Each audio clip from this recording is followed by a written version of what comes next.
Mama Wale, and she told him not to worry. Excuse me, Mama Wale, excuse me, Mama Wale. People make too much, yappy yappy. It's too much, Mama, yappy yappy.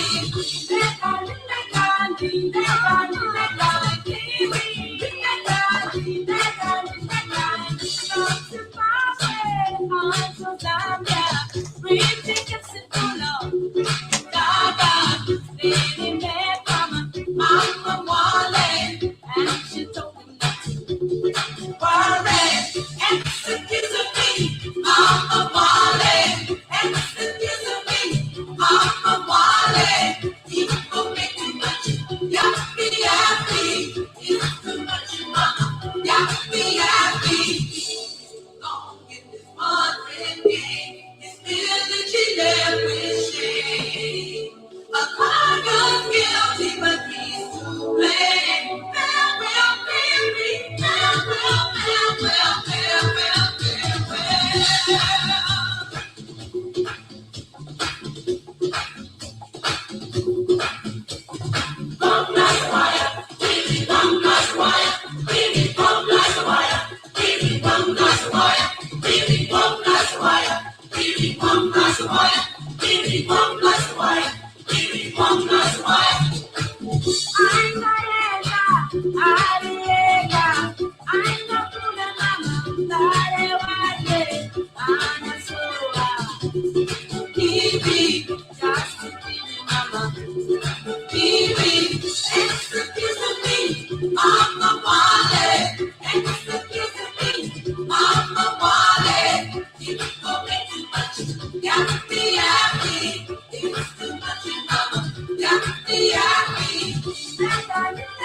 Thank you. Good evening, the people of Zambia. Good evening, the people of Chingola, the people of Chuempala. Every day we come and you have been coming here on TV. Wakwetu. Today we are very interesting and very, very interesting topics that we need to look into. And those interesting topics are one, the issues of lifting the COVID restrictions. Then two, it's about the tender that was closed yesterday at the Ministry of Health. As you know very well that I'm biased toward the Ministry of Health because I'm a pharmacist. So today I'll talk about these issues not as a card. They don't share with you card that no never card out. They run there as a professional now. Ga health worker, health professional. They offer Nalanda. I hope we are together. I hope we are together today. So this evening or this afternoon, we heard about the issues first from the minutes. First was the minute on the minutes. For me, I saw it on the Ministry of Health page about lifting of the COVID restrictions. Then yesterday, in the evening, I was called about the tendering process that was happening at the Ministry of Health yesterday, which I want also to talk about. The reason I'm talking about this issue, these two issues, are issues that are connected to what the president said and also to the international trip the president made.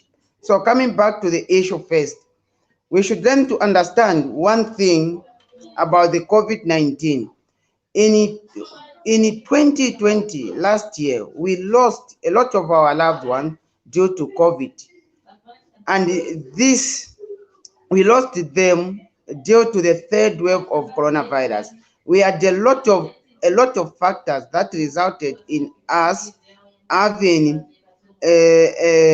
losing these loved ones.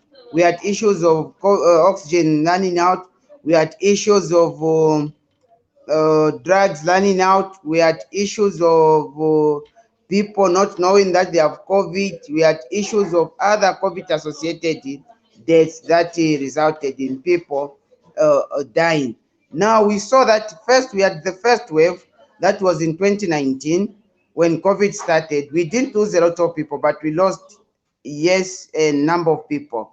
Then in second wave, where we had a lot of people who were who died, and then came the third wave, and we are just almost passing through the third wave. Now we are anticipating the fourth wave. Someone may ask to say, why are you saying you're anticipating a fourth wave? Other countries, especially in the United States, the number of COVID cases have started going up. When you go to the states, some states in the United States of America, you'll find that they have started a reporting increase in the number of COVID cases, not only in the United States and also other countries in the European Union. They have also started reporting increase in the number of COVID cases that they are having. And these COVID cases are for people mostly for people who are vaccinated are getting positive. For those who are unvaccinated, it's even becoming very, very worse. But today, like I've said, we had the Minister for Health, Madam Sylvia Masebo, or Honourable Sylvia Masebo, who's the Health Minister, where she said that she has lifted all the restrictions for COVID-19, which for me, and in their restriction, she has opened up the bars and other places, casinos and all those other places where people can mingle and have whatever for a period of 30 days. I think for me, that's a wrong move to start with. Why am I saying it's a wrong move? 2 weeks or a week ago, we saw our President Hakainde Hichilema, went to the United Nations General Assembly, where he pleaded with the international community and other countries about Zambia being the least, or Zambia only vaccinating about 3% of its population that's supposed to be vaccinated. Well, for us to reach the herd immunity, we need to have about 70% of our people being vaccinated, those who are supposed to be vaccinated. What I'm saying is we have about 8.4 million Zambians that are supposed to be vaccinated. That is from the age of 16 to going up. Those are the people eligible to get it vaccinated to the current vaccine we have. And we need now to have herd immunity from these people by vaccinating about 70% of these people. Now, when the president went to the United Nations General Assembly, he mentioned to say Zambia only have vaccinated about 3% of its citizens, and this is due to issues of availability of the vaccines, and now issues of people having told other things that they don't they do the other beliefs concerning the issues of the vaccines. Now today, having the president saying that, yesterday again the president went further and he said that we are anticipating a fourth wave, and he mentioned to say the fourth wave will be deadly. You see, the president mentioned, said the fourth wave will be deadly. The president mentioned the fourth wave will be deadly than all the other waves that we have had. Now today, the Minister for Health went opposite direction from what the president said. The president is preparing the Zambian people to get prepared for the fourth wave by making sure that they are vaccinated. And he went further to say, myself, I'm vaccinated. My wife, she's vaccinated. And my children, we are all vaccinated. We were vaccinated with 2 shots of the vaccines. That's now we are talking about, should be the AstraZeneca or Pfizer vaccine that they were. He didn't mention the type of vaccine, but he just said he got 2 shots. So meaning it's either Pfizer or Moderna or the the AstraZeneca vaccine. Me, I'm vaccinated. I got vaccinated with the Johnson vaccine, which is a single shot. Now today, just before, not even 24 hours, within 24 hours from the presidential press conference, the Minister of Health has gone opposite direction from what the president said. She has gone to open up the bars. She has gone to open up the bars. She has gone to open up all the restrictions that were to put. Instead of today coming out and say that we are putting up mandatory vaccination of these and these people. Yesterday, it was last day in the United States of America for people or for health workers to go for work without themselves being vaccinated. They were told they will only report for work once you are vaccinated. If you again don't report for work for a certain period of time, you are going to be fired. Now, Zambia itself, the country which saw the president himself going to beg for other countries for vaccines. Now the world today, they are hearing that Zambia, with only 3% of the people getting vaccinated, who are vaccinated, they have opened up and lifted the COVID restriction which they had put on the citizens. What are we trying to communicate to the member, to the international community? Opposite of the things they are doing. We have seen in Italy, we have seen the protests that are happening in France, we have seen the protests that are happening in the UK, we have seen the protests that are happening in some states in the United States. And those protests are people who are protesting that you cannot put a mandatory vaccination for all of us. Some of us, we don't want to be vaccinated. Every country is moving about being mandatory vaccinated.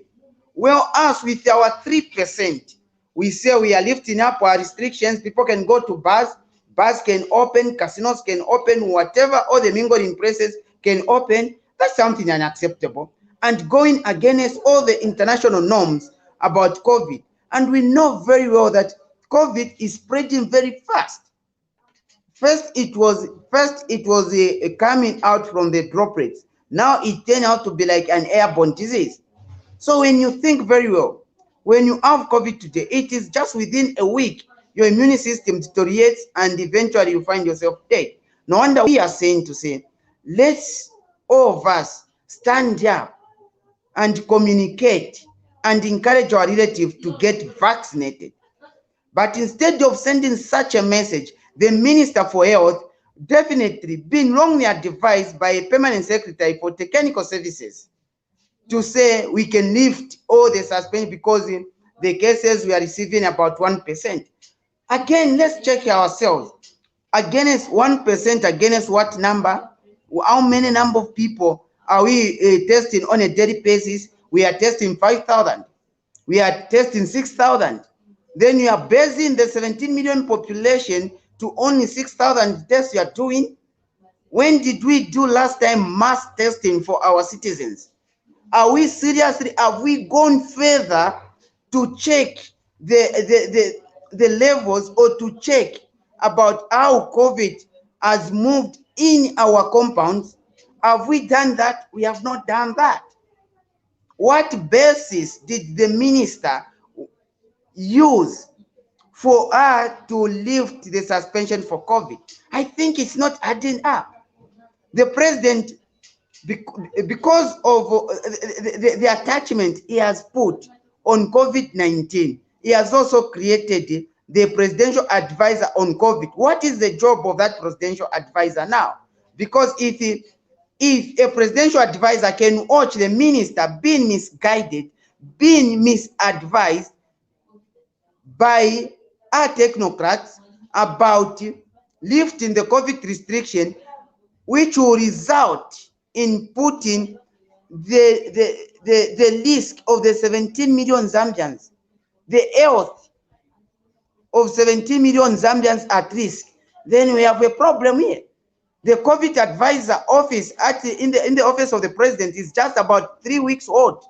And this is why we need to see the advisor to advise accordingly.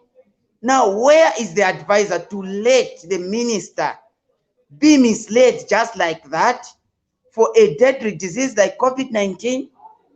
How could you lift the restriction instead of nowadays talking about mandatory vaccinating the people? Look about what is happening in Zimbabwe.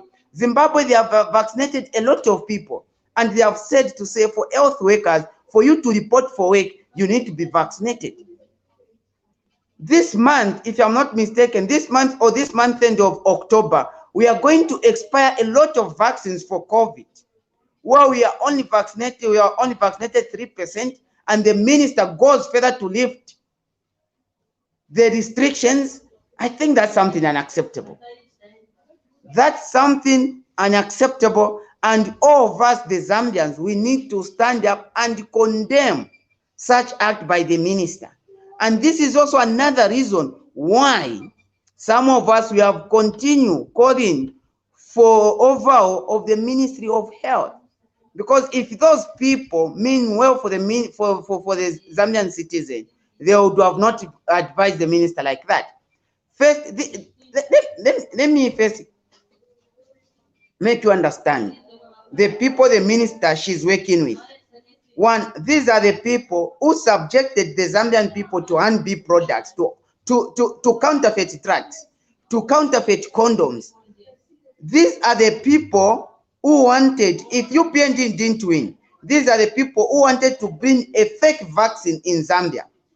Again, they started running away to say, we don't know about the vaccine. These are the same people. These, again, are the same people who have gone now to advise the minister to say, kupukuleni pwapo, lekeni for 30 days.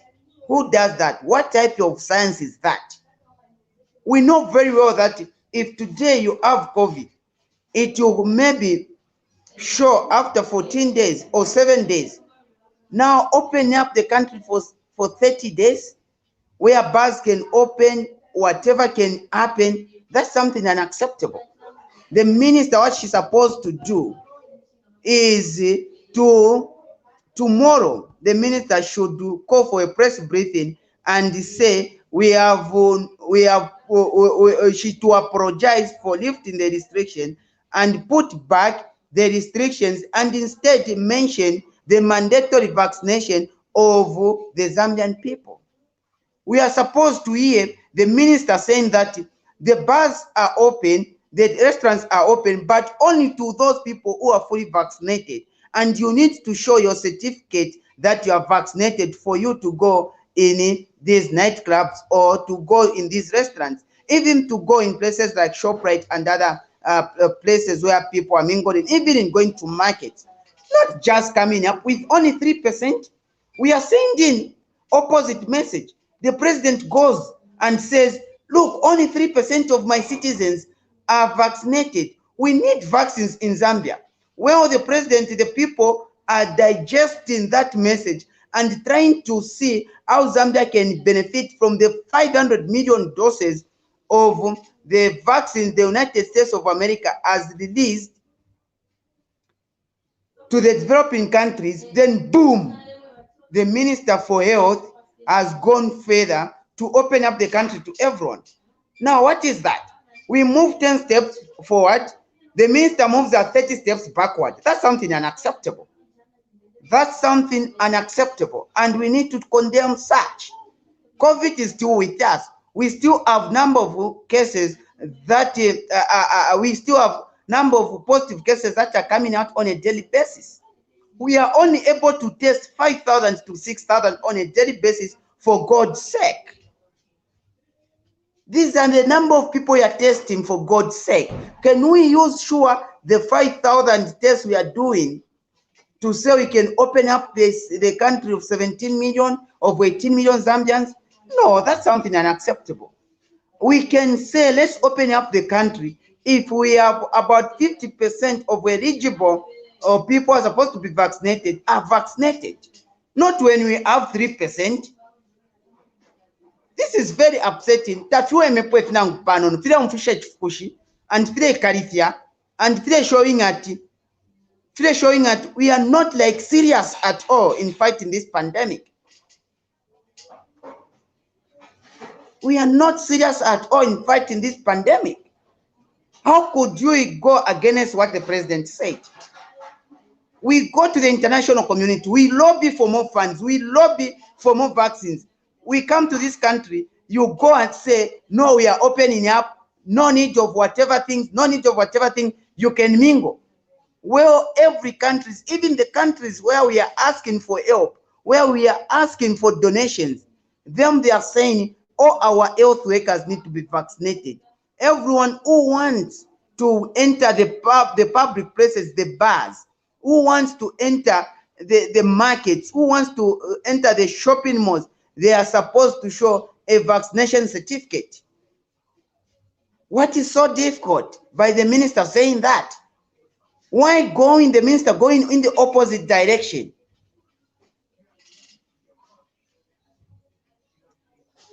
No wonder I'm saying we need to have new faces at the Ministry of Health, the people with fresh minds, the people are going to help and advise the minister accordingly. This is not the time for opening up the country to everyone unvaccinated and the vaccinated. This is the time to open the country to the vaccinated.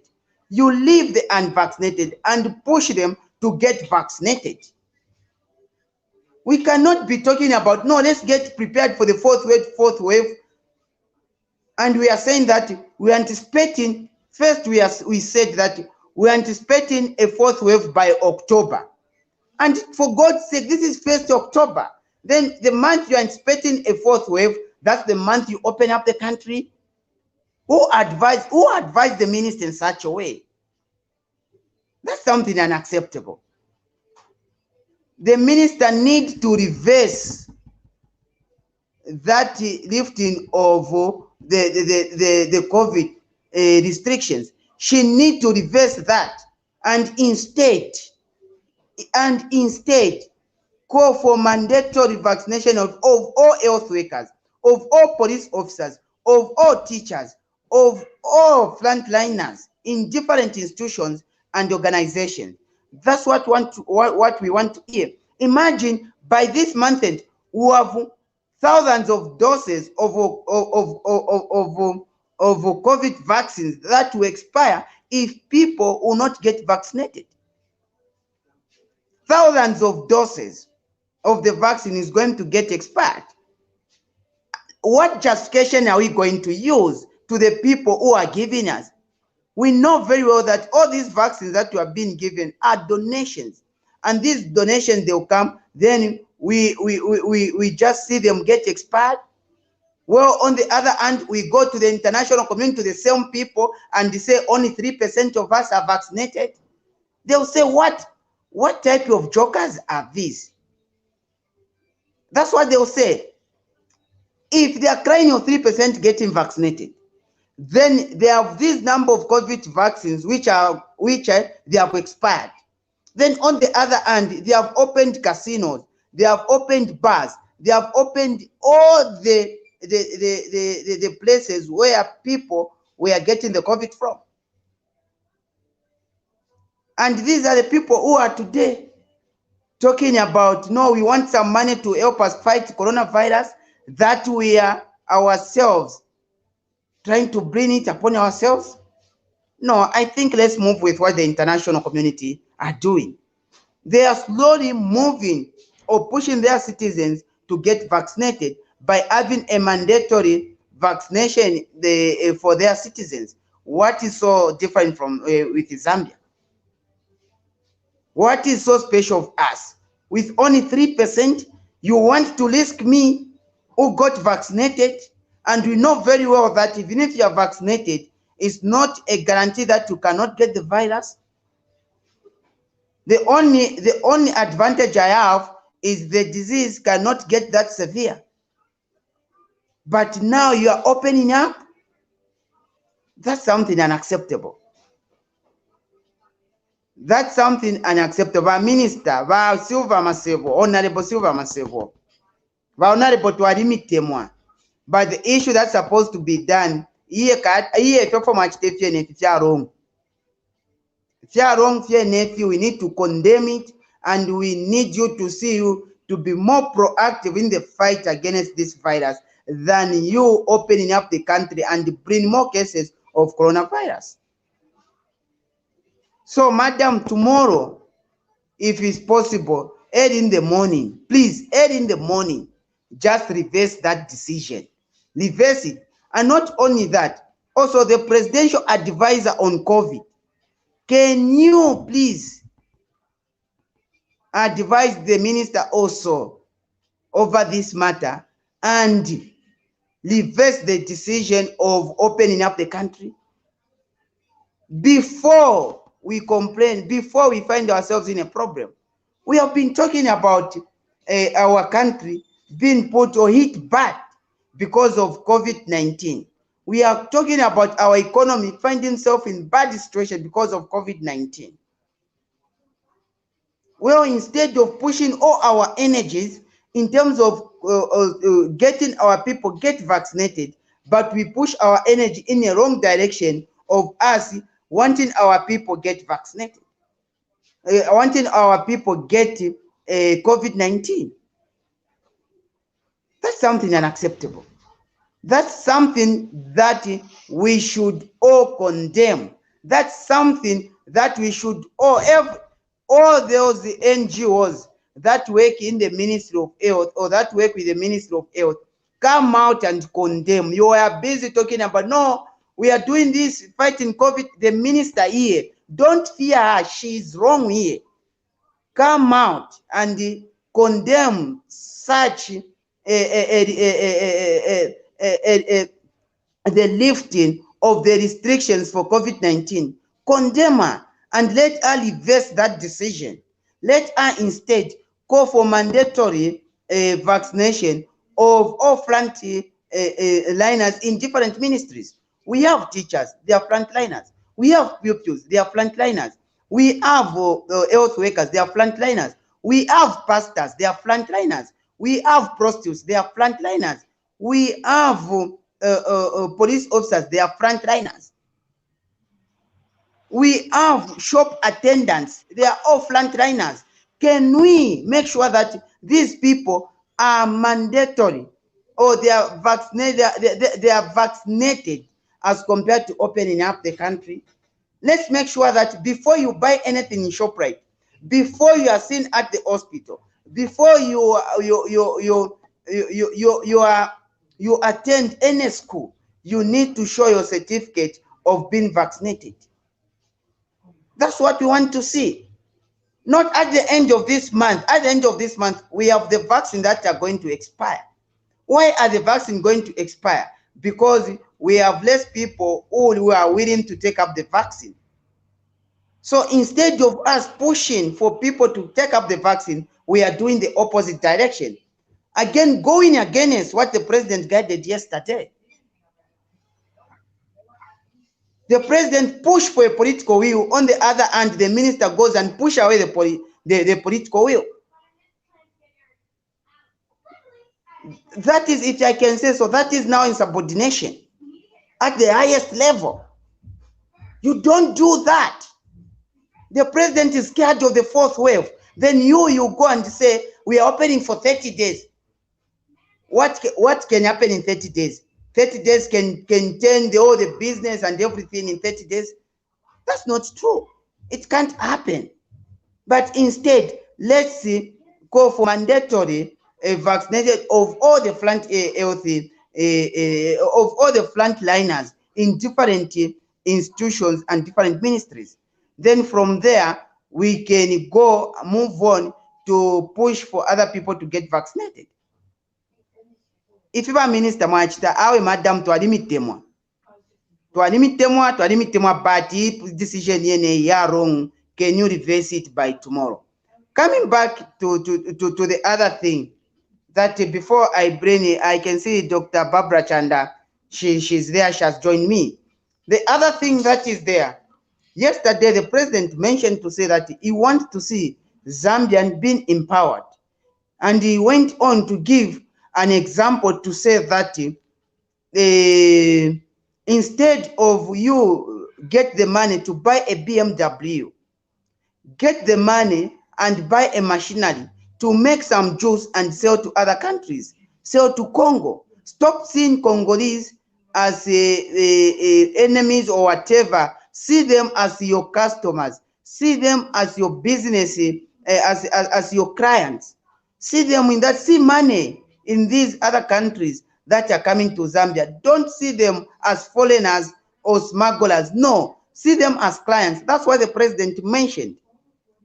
And he went further to say, this is what I want to see the Zambians being empowered. And in that situation, he went further to mention and say that Mukula licenses, timber licenses, they'll be given to Zambians. And this is the passion the president has to, in terms of him wanting to empower the Zambians. What now are we seeing the Ministry of Health goes to do? Yesterday, Dr. Babla, the Ministry of Health closed the tendering process where they invited international companies and international firms to come and bid to supply drugs to Zambia. Well, we have our own local companies that say can supply these drugs to the Zambian government. What are we trying to say?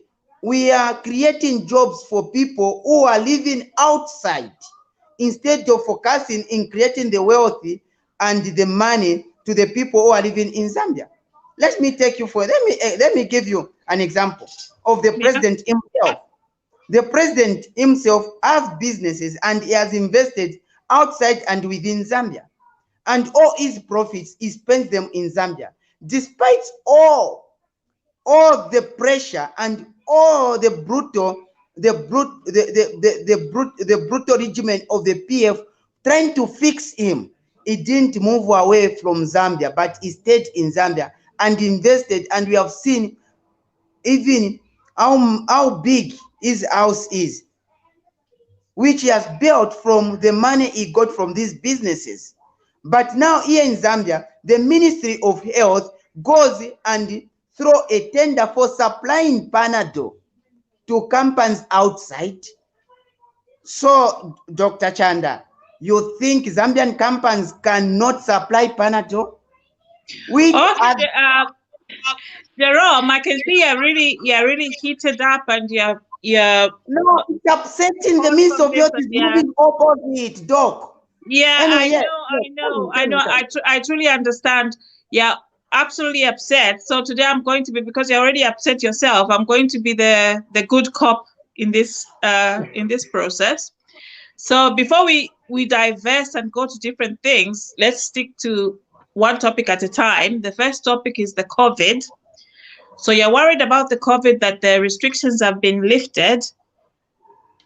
I'm on two faces on this one, because the statistics that the Ministry of Health has been giving us does not suggest that we should have a total lockdown, because nobody has been dying. The rates are really low, but I could be biased because I'm looking at the rates from other parts of the country, and including the UK where I am, where the numbers are absolutely high. Having said that, we need to have the statistics that the minister and the people in the Ministry of Health have used to make their decision, because they have no, if they in fact told the president that we're expecting a fourth wave in October, that was based on a certain statistic. That statistic is the information we need to deduce the reason they have said that we don't need a lockdown for the next 30 days, because on hindsight, our country is a poor country. We don't have the many facilities. So it's for the benefit of our own people to have prevention. Prevention is better than cure.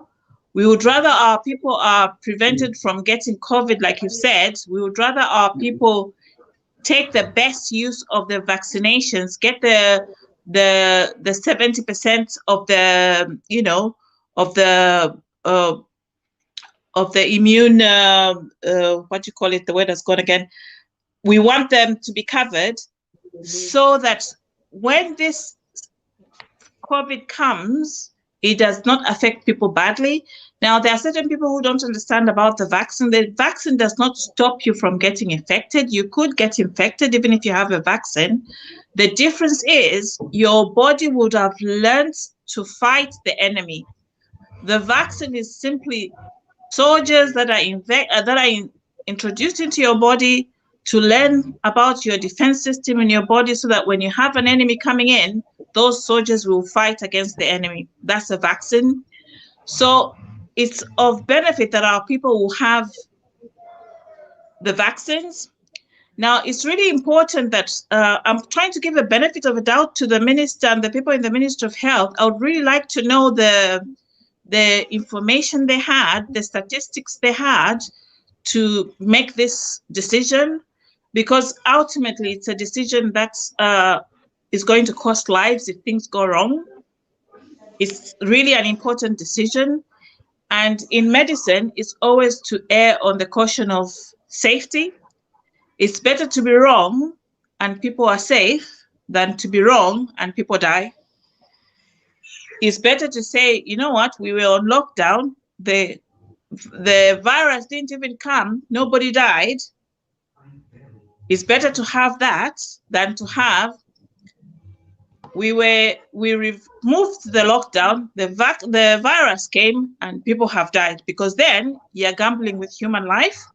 That's why prevention is always better than cure. Now, we are always been given these statistics because I'm looking back during the election time.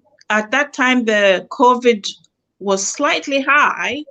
People went out to vote, they mingled. Then slightly after the elections, we got a new president. The statistics completely went down.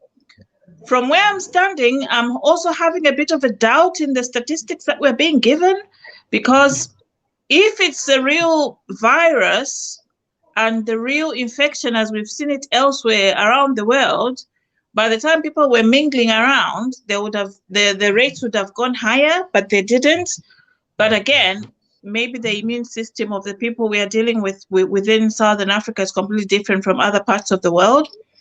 In other parts of the world, at the moment, the virus may increase, depending, like in places like Australia, South Africa, they're beginning to, you know, up their game with the restrictions. South Africa is very close to Zambia, and the movement is free between South Africa and Zambia. If they are having restrictions in South Africa, we may want to have restrictions in Zambia, because the community, that's a free trade area, and people move up and down from one area to the other. So maybe we may want to invite Minister Tubakwetu to give us her side of the story, because we could be very harsh on her. Maybe she's also been given a different statistics of what is going on. I've tried to get in touch with my friends, Dr. Agatha Lloyd, my very good friend in Zambia. She works with the HIV and COVID, with the COVID things within Zambia. She's abreast with what is going on, but I couldn't get through, or she was busy at the time. I wanted to know the statistics they're using, because we always have to use numbers. In the world that we're living, we have to use, it's an evidence-based world that we use. We have to use the numbers. What numbers did they make the decision on? Is it because there's no infections within Zambia? When they tell us that nobody has died in the country from COVID, is that really true that nobody has died with COVID in Zambia? When they tell us there are very few people who've had COVID in Zambia, is that really true? If it's true, then they could be right that we have to reduce the restrictions, because if there's nobody having COVID, then what's the point of the restrictions? But on the other hand, are these numbers accurate? Because we don't know. So that's the reason we need that evidence. So we have to give them a benefit of a doubt. the benefit of a doubt is we from the outside, me personally, I don't know the statistics that they're using to make these announcements. It could be that they have the right numbers, or it could be that they don't have the right numbers. But then again, the president yesterday said we are expecting a fourth wave. That means he's been given that information. If he's been given information that we're expecting a fourth wave in October, and we reduce the restrictions in the beginning of October, the 1st of October, then something is wrong with the communication between the president and the Minister of Health, which at this point in time will be catastrophic. We don't expect that. We expect the president to be given accurate information. And not only that, I expect everybody to, including ourselves, even if we are speaking about the government right now, even if we are in our own homes talking on Bakwetu TV, we should be at the same level that the president is on. That's why I'm saying that if I don't have information, I would rather say I want to see the information that is being used to make these decisions. We have to be on top of our game. We don't want to look like people who are just screaming and shouting. We need the information to say, these are the actual numbers. Today in Lusaka, there was nobody who had COVID. In Kabwe, nobody got COVID. In Wapula, nobody got COVID. In Livingston, no one had COVID. If the whole Zambia, nobody has had COVID, then it would be, it would not make sense to have the restrictions. On the other hand, if the numbers are rising, and you can possibly say our community, in the first place, we are a social community. We communicate between one another. We socialize more than, if I tell you how I was socializing within COVID, you wouldn't even believe it. I literally can tell you that during COVID time, I only visited one house. That's almost a whole year. That's impossible in Zambia. You mix with people, you see people, you go to the market, you go to, to the hospital. If somebody is suspecting that they have COVID, they don't stay at home. They go to the hospital. So there's a higher chance that the country would have more numbers of COVID if the real COVID was there. So we would really need to have the numbers about the COVID itself. Coming to the procurement about the indicated Minister of Health. Doc, before we go to that, let me mention to say, look, first we need to check about the number of people we are testing on a daily basis. Yeah. You find that we have been testing between 5,000 to 6,000 people on a daily basis. The number itself is too small. So if we want to see that we need to lift the restrictions, we need to make sure that we increase on the number of testing that we are doing. Maybe if we can go to 100,000 tests on a daily basis, that's when you are going to see exactly in terms of the number of cases that we have for COVID-19 as compared to just testing 5,000, 6,000 people. And moreover, as you know very well, Zambia has been listed by other countries as a red flag. Even you, as you come to Zambia, you go back to the UK where you are, you'll be required to be put on quarantine and all that. Why are other countries have put Zambia in a red zone instead of putting Zambia in a green zone? So these are some of the issues that's supposed to guide the minister in terms of doing that. Now, while we are still in the red zone, you go and lift the restriction on COVID instead of putting more restriction about making people to be mandatory being vaccinated before they go for work. For me, that's what I feel, not going the other side. The president has the accurate numbers, and the president said we are anticipating a fourth wave. Some time back, we were communicated to that by October, we are starting to have a fourth wave. And today's the 1st October. Then 1st October, boom, we go the opposite of what we're anticipating. We are calling for the fourth wave to come earlier than the period we're anticipating it. So for me, I still feel the number of people we are testing is very, very too small for us to lift all the restrictions that we have done. What we would have done is to do like what is being done in the USA, in the UK, where going to bars, going to restaurants, you need to be vaccinated. You need to show your vaccination certificate. That way, I'm okay with that, and I'll be happy if you see it that. Not where you just open up. That's something unacceptable. We have about thousands of vaccines that are going to expire this month if we don't use them. Well, we are depending on the donors. You people out in diaspora outside, you are the people we are depending on for COVID. Anyway, let me go back to you. Yes, Doc. Anyway, I agree exactly. I agree totally with what you've said. That's why I was saying that it's really important that we get the statistics that the minister has used to make her decision, because even Zambia being put in the red zone was because of the statistics that were coming from Zambia a few months ago, when people, just before independence, we all knew somebody who was dying of COVID. My own priest, Catholic priest, who was a personal priest to me, died. May he so rest in peace. And so many people died at the time. So that's the reason that Zambia was put on the red list. Now, the statistics that are coming from Zambia at the moment are nowhere near the numbers that we're having. The ones that I have, I have 0 deaths or 1 death in the last couple of days. So these are the numbers that we're getting. And then with COVID itself, even if we have so many people having been tested with COVID, if we increase the number of people being tested, we should also take a look at what's happening in the hospital itself, in acute medicine, within accident and emergencies and casualty departments.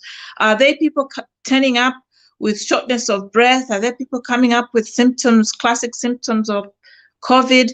If we don't have them, then it correlates with what they're saying, because if we have 0 deaths and we still have COVID around, it means something is missing somewhere. It means either we are getting the wrong statistics, or the hospital deaths are not being reported, or they're being wrongly reported. Now, that's highly unlikely, but however, that's also a possibility. We also need to be sure of what are the actual hospital deaths, how are they being recorded. At the time, right now, at this point in time, like in the last week or 2 weeks, the evidence is showing that the COVID in Zambia is quietly controlled because there are very few deaths.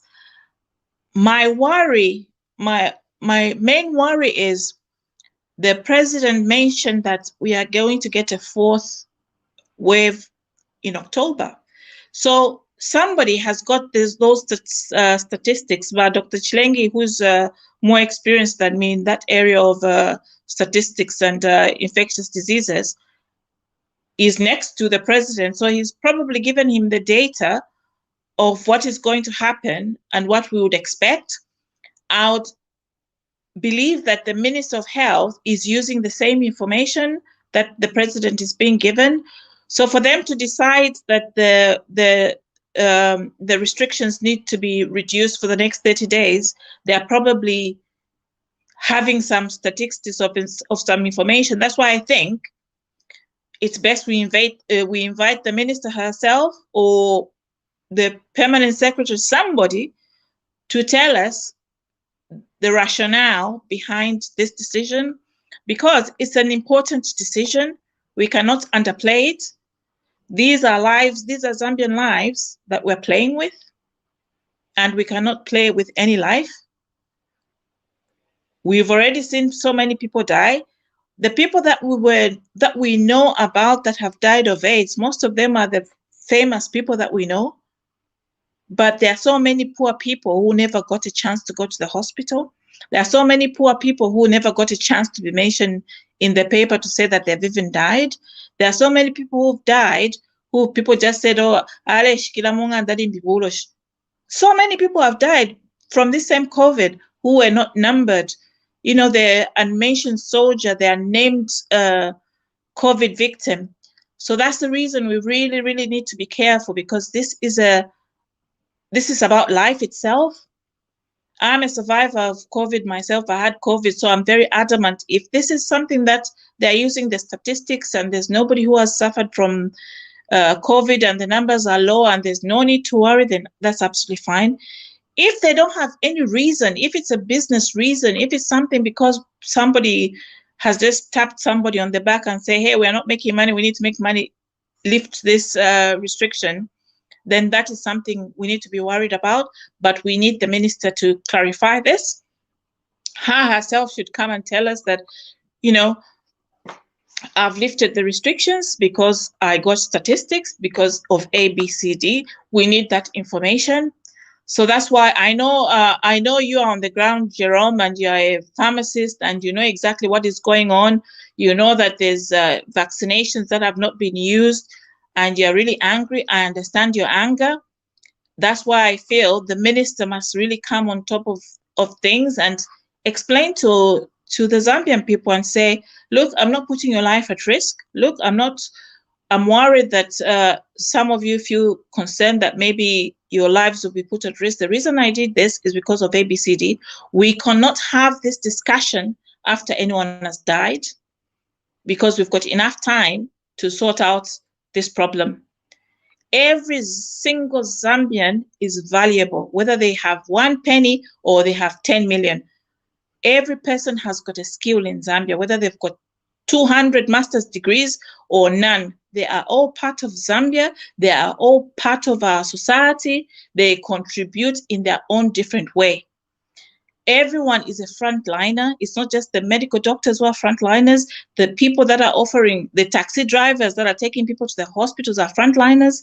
The bus drivers that take ill people are frontliners. The people that provide food are frontliners. Everyone in their own small way is a frontliner. That's why we have to take human life extremely, extremely serious. That's why I agree with you, Jerome. You're really upset about this. I'm being a good cop here because I believe in evidence-based medicine. We need evidence to tell us the reason behind why a decision is being made. We need to know the numbers that have been used to make this decision. If it's the right decision, then there's no need to worry. We'll be happy with the minister.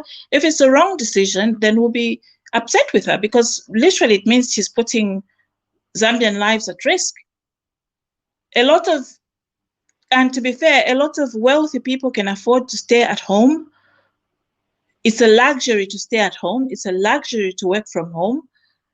In an African community in Zambia, you can't tell a person that you have COVID stay at home when they only have their work on their pay, on their day-to-day salary, or is it money that they work during the day? The marketeer, you can't tell a marketeer who sells tomato at the market to feed our kids that stay in the house for the next 2 weeks because you have COVID. That's why we have to be convinced, because some of these people will still go to the market because they have to make a decision between selling the tomato or their children dying of hunger.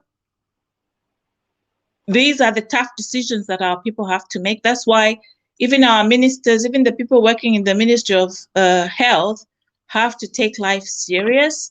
The age of thinking people have just died. You know, we have this culture of, oh, it's God's time. No, it's not God's time. If you're being abusive, if you're not using your status properly, when people die at your watch, it's not God's time. It is you who's abused your office. Those are the things that we have to look at. I would be very disappointed and upset if the vaccines just went to waste and got thrown away, wasting so much money because nobody wants to use them. That would be a disappointment. It's like literally burning money. You go and beg for money, then you burn it in a pot, put it on fire. So we really need to be careful about that. Now, Babuti is around. She works a lot with healthcare as well and COVID as well. So she wants to say something. Babuti, are you there? Hi, good evening, Barbara, and good evening, Jerome. Jerome, I thank you. I hear your anger, and yes, 3%. If Zambia's population is about 18 million, from what I understand, if that's correct, correct me if I'm wrong, then 3% of that is 540,000 people vaccinated, very little. For us to be able to have herd immunity in Zambia, or community immunity, we need to ensure that most people, most of our population, at least 80 to 93% of some sort, need to be vaccinated. And that's not the case in Zambia, unfortunately. So, Barbara and Jerome, I don't have the real statistics of people who are suffering from COVID and the people that are dying from COVID. But the truth of the matter is, not many frontline staff have been vaccinated, and that's an issue. That's a big issue. Like Barbara just said, we've got marketeers, we've got nurses, we've got doctors. Unfortunately, they cannot make vaccination of COVID mandatory, because not many countries have done that. But I can give you an example of what has happened here where I live in Newfoundland. The day before yesterday, on the 27th or the 29th, the borders were closed from all parts of the country, right? So you cannot come when you come to Newfoundland, right? If you're partially vaccinated, you're gonna have to self-isolate for 14 days if you're partially vaccinated. If you're vaccinated, you come in, you're fine. If you're not vaccinated, you're going to have to isolate for 14 days. But you also have a chance to get tested the first day, the 7th day, and the 14th day. That's when you come out of isolation, right? We only have about 174 people that have COVID right now. And yes, I know if you have COVID, like Barbara said, if you've already been vaccinated, you get COVID, it might not necessarily kill you. You might not need to be hospitalized. But if you're not vaccinated, you are in danger. Your life is in danger. So for me, I still feel like it was too early to let loose of the COVID directives at the moment for Zambia. That's my take on that. Thank you. Thank you, Beauty. Anyone wants to take over from what Beauty has just said? I'm going with the line according to the viewing that I'm seeing. So whoever wants to add on to what Beauty has said can come on. I can see Percy. You can come on now. Okay, actually, I'll just add on everyone what they've said so far. It's a surprise. Yes, medicine needs to be evidence-based. I do agree with that point, because that's important. You need to see the results. But there are a few points I read in a message when she said she's opening the country. According to her, she said in some countries, they've removed Zambia from the red position. Well, not in Europe, so I don't know which countries it is. That's the first point. But to be honest with you people, we have to rewind this thing. Let's not just put the lady on the spot. We have to really rewind this thing. In my books, the previous government didn't do its job. When the current government came in, to be honest with you, I haven't seen anything resembling lockdown, even though you are mentioning that they are opening up, Jeremy, even what I've read. Because all the pictures I see in Zambia, go to Soweto Market, go anywhere, people check buses. There's no mask. It's like the country opened up before the elections were on. Let's be realistic. The only things which were not opened, claiming opened, were bars, but they were opened at night. Come on, let's be realistic. For me, I would have expected her to say, let's stick to the rules. Let's really close things down for at least just even 2 weeks. And then see what will come up, because this disease, a week, it's a big one. A week you can infect a lot of people. The doctor might say I'm wrong or right on that one. I'm not a medical doctor. It's just the things I've read as well. And I'll leave it there. But at the moment, to be honest with you, there's no, even if she says she's opened the country has been opened before elections. That's what I know. Thank you. Thank you very much, Percy. I totally agree with you. Looking from the pictures that we see on social media, or when Simon is doing his normal videos of I'm going to the markets and everywhere, it doesn't look anything like what we know as lockdown in Europe or where we are. People are mingling about, they don't have any mask. If they have a mask, I remember there was even a woman saying she can't wear a mask because she's got makeup on. It's so casual, and they go on. So those are the things that we should look up. So that's the reason it's really important to know what statistics is the minister using, what is the basis of the decision that she's made. So anybody else wants to add on to what we've said? Anybody? Kelebai? Sorry. Good evening, viewers, and good evening, Doc and Jeremy. Jeremy, I could see that you're really on fire. I know I can feel your passion. It is understandable. However, the minister cannot just act without information. There has to be an explanation for her to have come up with such kind of decision. So much of we appreciate, really, I would rather appreciate that many Zambian people that downplayed COVID should actually go for vaccine. Let them take the vaccine, and then we can talk about business. We can open up the business. You know, it's the very, very health minister in parliament that stood and stated, gave statistics of how many percentage of people that have been vaccinated so far in Zambia. The statistics was very disappointing, was very low. And within a week or 2 weeks, we hear that now the ban has been lifted off. I mean, that's really, I understand the pain, or rather the anxiety, because we don't know. We don't want to play with people's lives here. People's lives are more important than politics. Let's not politicize COVID. COVID is real.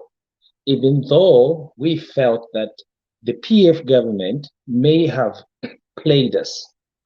That's why they even decided to divert COVID funds into their own personal gain, you know. So we are a little bit skeptical. And when we hear such kind of huge decisions being made, we start asking, what evidence, as alluded to by the doctor, what kind of evidence, what is your rationale? How did you come up with this decision? How did you reach this far for us to today in Zambia declare the Zambia a free COVID zone, that people now should not mask up or should just go back to their normal businesses? Do we have evidence to show that we have really have no records of COVID cases?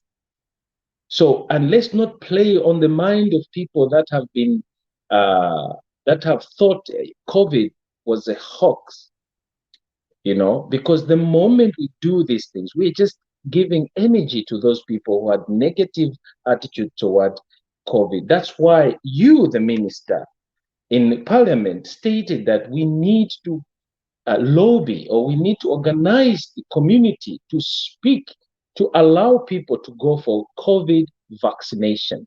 Let people go for COVID. Me, I live in Norway. And in Norway, because about 95% or 85% of the population has been vaccinated, and therefore the government is at liberty, is actually at will, gave a directive that all these restrictions should be lifted up. And today we can hug, kiss, we can walk. We just had this freedom of COVID restriction that was lifted up just a few weeks ago. I think it was just 1 week ago, if I'm not mistaken. So we can walk, we can travel anywhere, but we have to. That does not restrain us from or hinder us from having or getting COVID-19. We can, but as you put it, doctor, that the soldiers who fight for us, even when we have the COVID vaccine. So to my minister, our honorable minister, I understand what you're working with. It is understandable. However, the Zambian people need to know, where is this decision coming from? Why have you made this decision today when the very incumbent president gave us a warning during his press conference that come October or somewhere, there will be a fourth wave? So, and today we are lifting up the COVID restrictions. I understand you want economy to work, you want things to do, but are we safe? Give us evidence so that we concur with you and agree with you and go together with whatever. So we understand your position, that you are under stress and you want to make us feel okay and safe, but don't put our lives in danger, because if we die, you cannot take us back.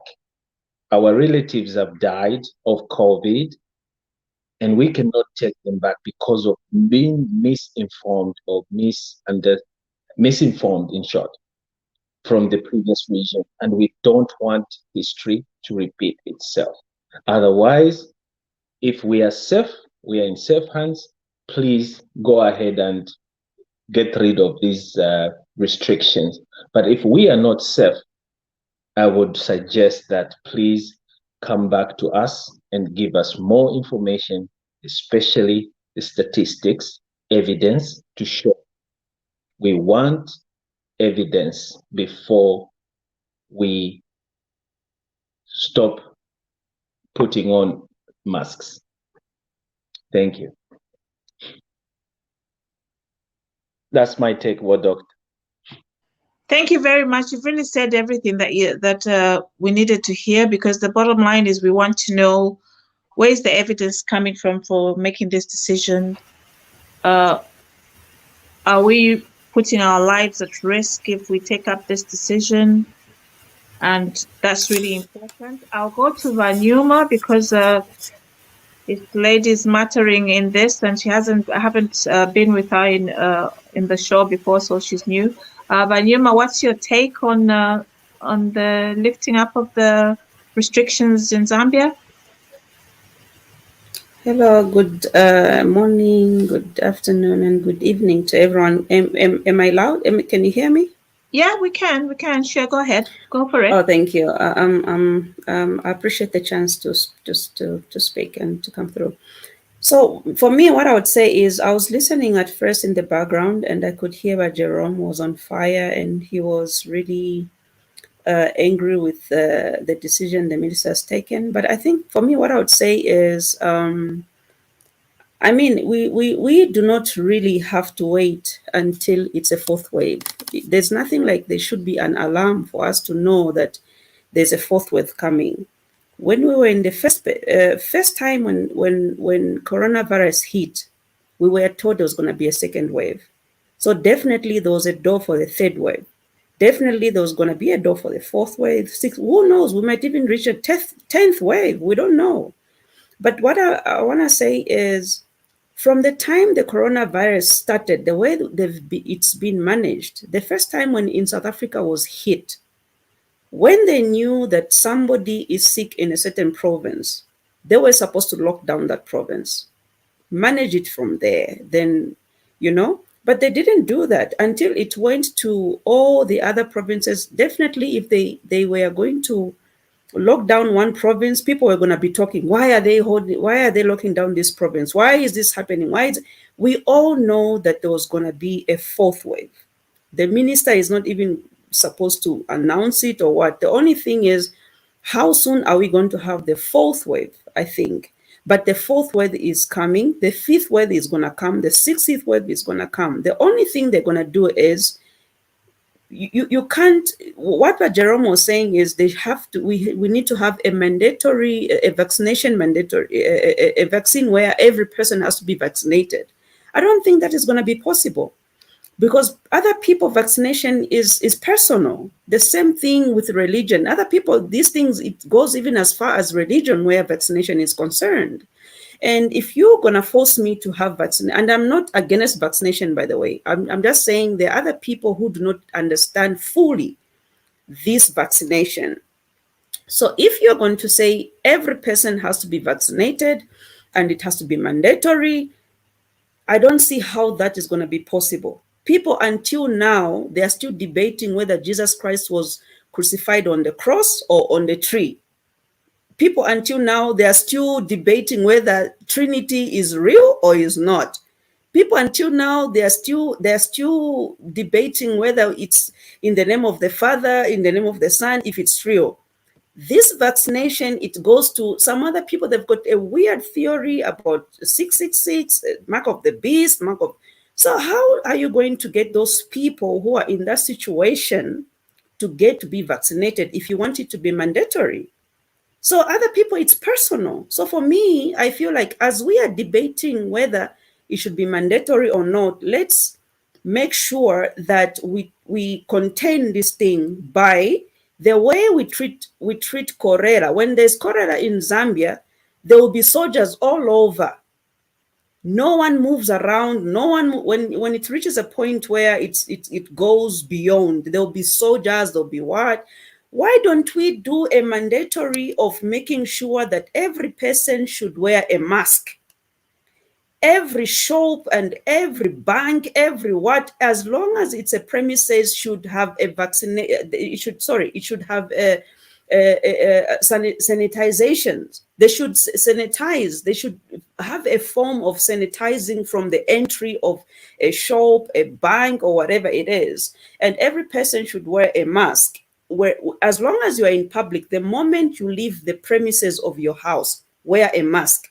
As we are coming up of a way on how we're going to deal with the vaccination, because let's deal with it. Whether we like it or not, it's not every person that is going to be vaccinated. We know that. So as we are dealing with that, let's make sure that wearing of a mask, sanitizing is something that is going to be mandatory. Not this thing, we don't know why the minister said that. I don't know whether there's a fourth wave or not, but we know a fourth wave definitely is going to come. So that's the only thing I can say. Otherwise, this thing of saying, no, it should be mandatory, we cannot win that battle. The mandatory of vaccination, we cannot win that battle, because other people, they will take it in the route of religion, they will take it in the route, whichever route they're going to take it, they're going to see the mark of the beast in that vaccination. They see. So before we do that, let's please make sure we sanitize, we put on a mask, and we use the, wash your hands, do what in every place where you are. I think that's the only way we can win this thing, as we are fighting the vaccination story. I think that's all I can say. Yeah, Doc Chanda, I think let me mention on the mandatory of people getting vaccinated. I think we need to see where we are currently as a country. We are 3% people being vaccinated, or 3% of us who are vaccinated. You see, we are not, even us, we are not yet protected, because a huge number of people are not yet vaccinated. And these are the people we mingle with on a daily basis. So for me, I'll still stand. We need to make it mandatory for frontliners to get vaccinated, so that at least we protect the members of the public from getting the virus from us. But if we leave it I'm telling you, it will take millions of years for us to even reach 10% of the people getting vaccinated. So whether we like it or not, let's find a way and let's just accept that we need to go for mandatory vaccination for all frontliners workers. Thank you very much, Jerome. So I agree with you, Banyuma. So it shouldn't be, as you say, mandatory, but we have to have our population vaccinated. We don't have to force them. We have to educate them to understand the importance of the vaccination. Let me give you an example. When people knew that AIDS was killing people, nobody came up with the Bible. They were wearing condoms because they saw the death that came from HIV. When you see the face of death, you won't think about what anybody's saying. When people were dying of HIV, when we were looking after the patients from HIV, they were dying, they were being wasted, there was no medicine that time. Even the person who could not read and write would buy a condom. Why? Because their life was at risk. The same thing, we have to educate people to understand that we're not dealing with a condition that will joke with you. It will kill you. So the frontliners, the doctors, the nurses, the bus drivers, the people that are in communication with so many people, they need to be vaccinated, because at the end of the day, it's not them that are going to be ill, that are going to die. The young person who's a driver, who's a nurse, who's a young doctor, may just have mild symptoms of COVID and they walk away from it, but they'll go home to a grandmother, to a relative who's diabetic, who's hypertensive, who's got so many other problems, and then they die. So it's not just about whether we believe in God or we don't believe in God. It's a personal responsibility to protect your neighbor, otherwise known as Ubuntu. By being vaccinated, you're not just protecting yourself. It's not just about me having a vaccination because I'm protecting myself. No, you're protecting your neighbor. You're protecting your friends. You're protecting your family. You're protecting your grandparents. You're protecting we all have relatives who are diabetic, who are hypertensive, who have been in accidents, who have had a stroke. Some of these people would live a long life as long as they're not being exposed to problematic conditions, to infections, to all sorts of things. So having a vaccine is not a personal thing. It's not about whether you believe in God. It's not about whether you think it's Satanist or anything. It's about protecting your neighbor. You have to think about the same way. Nobody gets into a car and thinks, oh, me, I'll just drive anyhow because I believe in God. I'll drive in the right lane, the left lane. People stick to the lane, isn't it? If you drive a car, you don't just drive anyhow and say, I'm a Christian, God will protect me. I'll be on the left side or the right side. I'll overtake the way the way we follow rules. If we can follow rules on traffic, we should be able to follow rules on our health. And our health is even more important. So I get carried away. Let me go to the next person to speak. So I'll go to who hasn't spoken, about Gregory, because he's new on the platform. But Gregory, what's your take on this? Thank you so much. Can you hear me? Yeah, we can hear you. Go ahead, go for it. All right. Yeah. Probably I would also just take this opportunity to virtually congratulate Dr. Munsha for his achievement.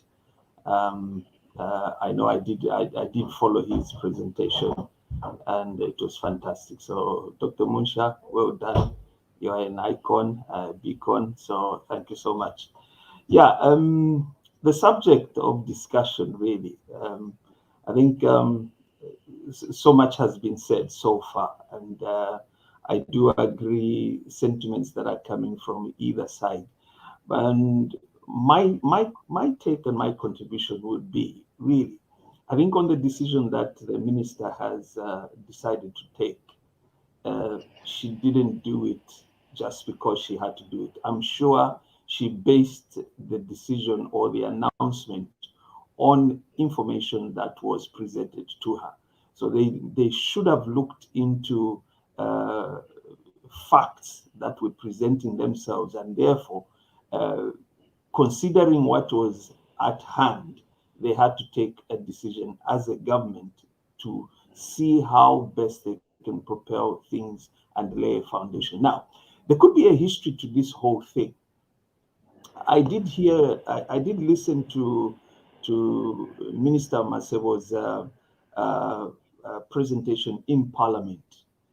And her presentation was very interesting in the sense that she was making an appeal, especially to members in the House, to be part and parcel of selling the idea on information about the COVID. So each MP was called upon to go into their constituencies to assist to tell people about the COVID. Because as much as the Ministry of Health has that role under public health, but the MPs have also an obligation right now when they are not doing anything to go back into their constituencies and talk to the constituents about COVID and how best to move forward. Now, on the vaccination, I think for those of us who are in the diaspora should be able to understand that we haven't been, like right now in the UK, it's not mandatory to get the vaccine. People have the liberty to say no, but there are certain individuals, frontline workers, who it has been put as a silent mandatory expectation for them to get. Nurses, police officers, fire brigade, all those have to get. And in fact, most of them now are even getting the booster shot because of the way the British government has dealt with the COVID. The reason probably why the response to vaccination and the rollout of COVID has been may not necessarily be the problem of the people in Zambia. Let me just take you a little bit back. It's not that people in Zambia are anti-vaccine, and I think probably maybe Dr. Chanda may agree with me. A lot of health programs that have been brought in Zambia, I think when it comes to compliance, Zambian people have a good compliance attitude. Yeah, we take on programs and we respond. Yes, there may be a stigma at the beginning, but eventually we find that we do jump on board and we go on. Now, with the COVID, when the vaccines were being rolled out, bear in mind that one of the first vaccines that was mentioned in Africa was the AstraZeneca. Then we had an issue which went out about the blood clots, which were being caused by the AstraZeneca. A lot of people got affected by that statement that came from one of the developed countries. And as a result, people were stopping, or rather were avoiding to have to take on the vaccine.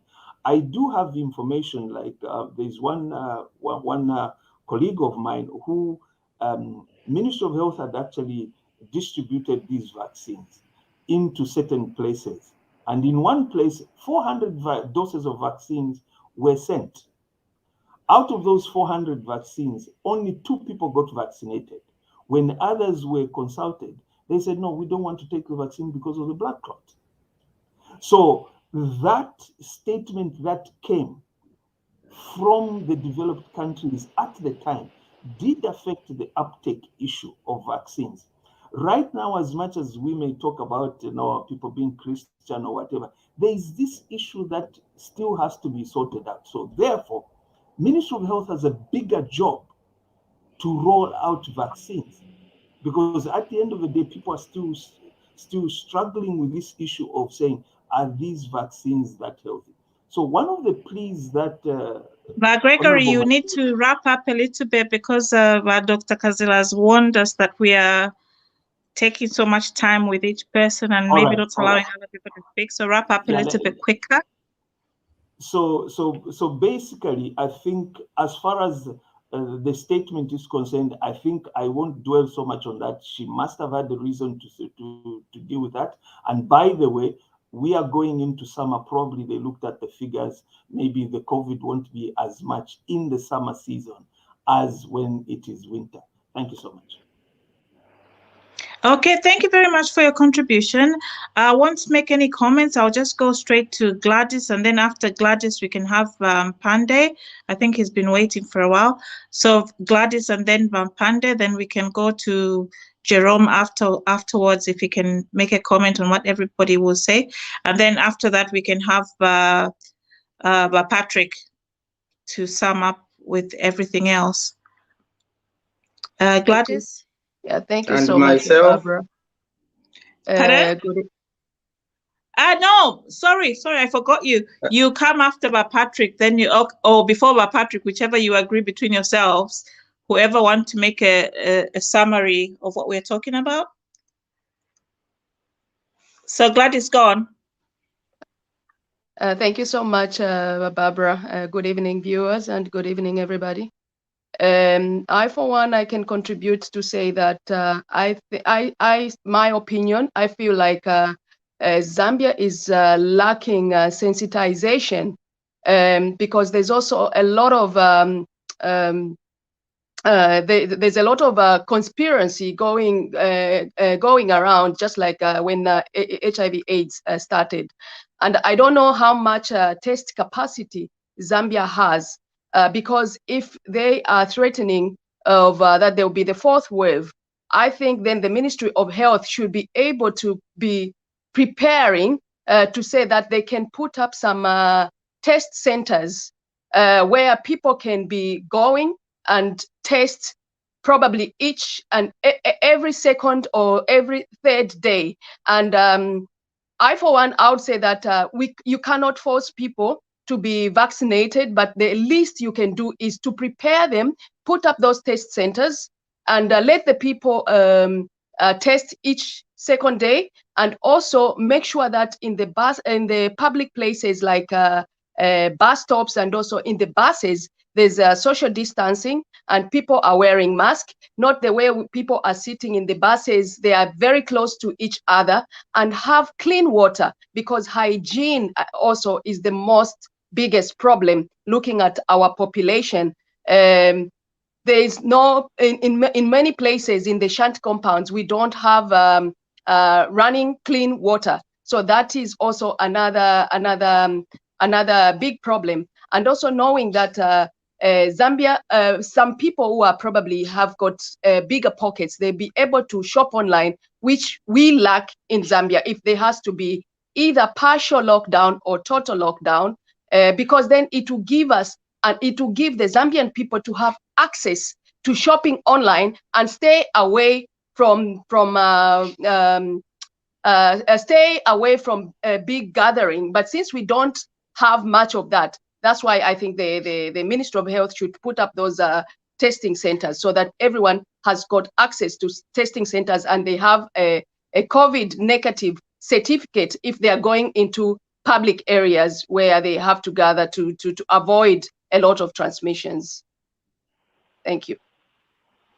Thank you. I think let me allow Brian, then Patrick and Tobias then. Yeah, because we are supposed to end at 1:30, but maybe we may ask just for 5 minutes for the people who have not spoken to speak one or two things, then we can close. Okay, thank you very much. I think I'll limit myself to 1 minute just because of time. I understand your anger, Jerome, but I just wanted to differ with you just on one point of, compulsory vaccination. In as much as it might sound very nice and stuff like that, but once we say compulsory, it's like you are gagging people and forcing them, for which I don't think that can be a very good idea. People should be given an opportunity to choose for themselves. And not just that, I think what we need to do most is sensitization, just like everyone else has said. We are lacking sensitization about COVID vaccination. probably because people did not have faith in the previous government. Since this is a new dawn, maybe we can ask the minister to come up with deliberate policies that are going to make sure that they, propel the program of sensitizing and, demystifying these conspiracy stories, regarding vaccination. Yeah, and then the last thing that I want to say is the issue of the pronouncement and the relaxation of these restrictions that we are on. This, for me, if before now, when I was not yet in Zambia, I would have condemned her or blamed her for this. But coming to think of it and truthfully speaking, what she has done is just on paper. What is on the ground, things have been normal. From the time before elections, you go anywhere in town, Soweto and everything, just like Chama said, people are living freely. Bars have been open. If you go to Mtendere, one of our ministers now has clubs that side. They have been opened since time immemorial. This time before elections, they have been open. So this thing is just on paper to say these things have been allowed, but these things have always been there.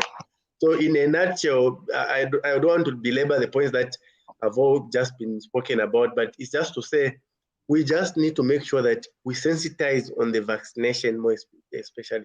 Thank you very much.